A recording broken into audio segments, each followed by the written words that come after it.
नमस्कार, मैं हूं हिना मेहता और आप देख रहे हैं न्यूज नेटवर्क इंडिया ग्रुप का channel NN news south Delhi. Music सिर्फ मनोरंजन ही नहीं बल्कि उपचार का माध्यम भी बन सकता है। इसी सोच के साथ अध्यात्म गुरु गणपति सच्चिदानंद स्वामी जी बीते कई दशकों से संगीत के जरिए लोगों को एक खास तरह की थेरेपी दे रहे हैं। स्वामी जी के अनुसार उनके संगीत से निकलने वाली ध्वनि और ऊर्जा शरीर की ग्रंथियों को सक्रिय करती है, जिससे लोगों को मानसिक और शारीरिक रूप से राहत मिलती है। देश के प्रधानमंत्री नरेंद्र मोदी और गृह मंत्री अमित शाह समेत कई बड़ी हस्तियां भी स्वामी जी से आशीर्वाद ले चुकी हैं। दिल्ली में आयोजित उनका 365वां म्यूजिकल शो देखने और सुनने के लिए देश विदेश से हजारों लोग पहुंचे। कई लोगों का कहना है कि इस संगीत थेरेपी से उन्हें काफी लाभ मिला है। संस्था की ओर से ये भी वंशी कृष्ण घनपट्टी हूँ, दत्तपीठम के पदाधिकारी और एसजेएस वेदनिधि एकेडमी का निर्देशक भी हूँ।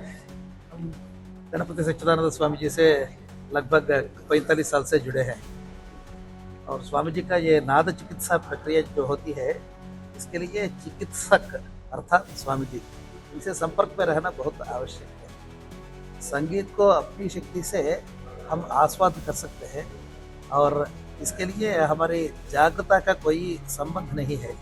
अगर आप सोते हो भी उस समय में भी संगीत का असर ज़रूर होता है।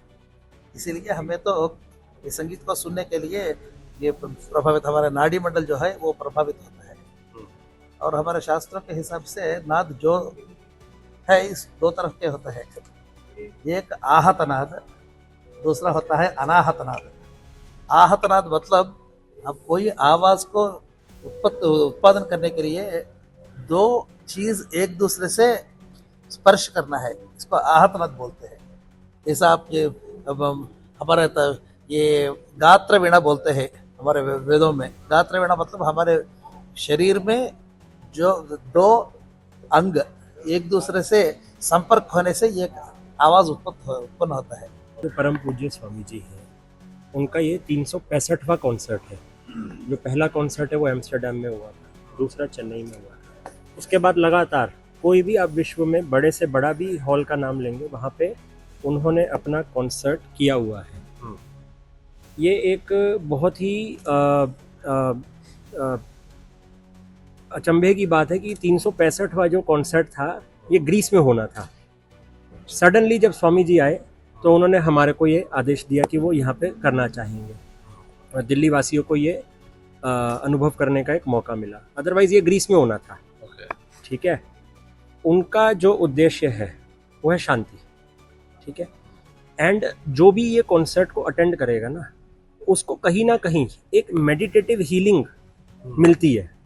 ठीक है, यहाँ होने से ही उसको पता चल पाएगा कि क्या तरंगों में आनंद प्राप्ति होती है उस व्यक्ति को। और आप देख भी पा रहे होंगे। सच्चिदानंद है, मैं दत्तपीठम का पब्लिक रिलेशंस ऑफिसर हूँ और पदाधिकारी भी हूँ। ये जो अभी संगीत का जो चिकित्सा कार्यक्रम चल रहा है, ये साधारण संगीत कार्यक्रम नहीं है।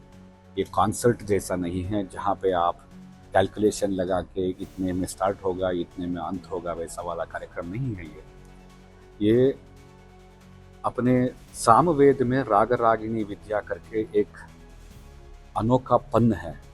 उस पन्नों से ये समझा जाता है कि राग को और शब्द को और नाद ब्रह्म के जो तत्व है उसको लेके मनुष्य को अपने जो रोगाएं हैं या पीड़ियां हैं उससे राग और नाद को उपलब्ध करके उपयोग करके कैसे उनका हीलिंग किया सकता है। ये जादू नहीं है, ये तंत्र नहीं है, ये एक अनोखा सब्जेक्ट है।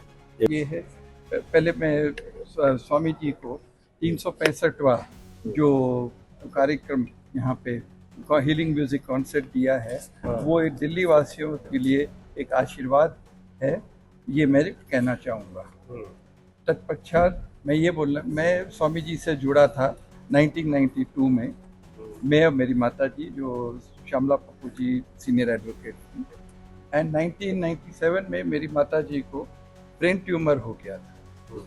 और इसी कॉन्सर्ट जो यहाँ पे हुआ है, उस कॉन्सर्ट में बैठी और हमने एमआरआई किया तो ब्रेन ट्यूमर एमआरआई में चला गया।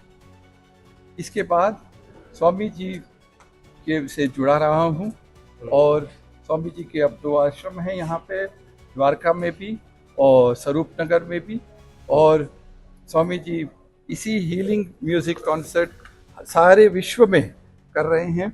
और उन्होंने रॉयल एल्बर्ट हॉल में कॉन्सर्ट दिया है, ओपेरा हाउस सिडनी में कॉन्सर्ट दिया है, श्री फोर्ट ऑडिटोरियम में दिया है, मबलंकर ऑडिटोरियम दिल्ली में दिया है। कुल मिलाकर संगीत के जरिए उपचार की ये अनोखी पहल लोगों के बीच में उम्मीद और विश्वास दोनों को मजबूत कर रही है। ऐसी ही और खबरों के साथ जुड़े रहिए आप सभी न्यूज नेटवर्क इंडिया ग्रुप के साथ और देखते रहिए एनएन न्यूज साउथ दिल्ली। हमारे चैनल को सब्सक्राइब करना बिल्कुल ना भूलें। खबर को शेयर कीजिए और अपने कमेंट हमें कमेंट बॉक्स में जरूर दीजिए। मिलते हैं एक और नए समाचार के साथ, दीजिए मुझे इजाजत, नमस्कार। एनएन न्यूज ऐप आ गया प्ले स्टोर पर। ब्रेकिंग न्यूज, भरोसेमंद अपडेट अब सीधे आपके मोबाइल पर। अभी डाउनलोड करें।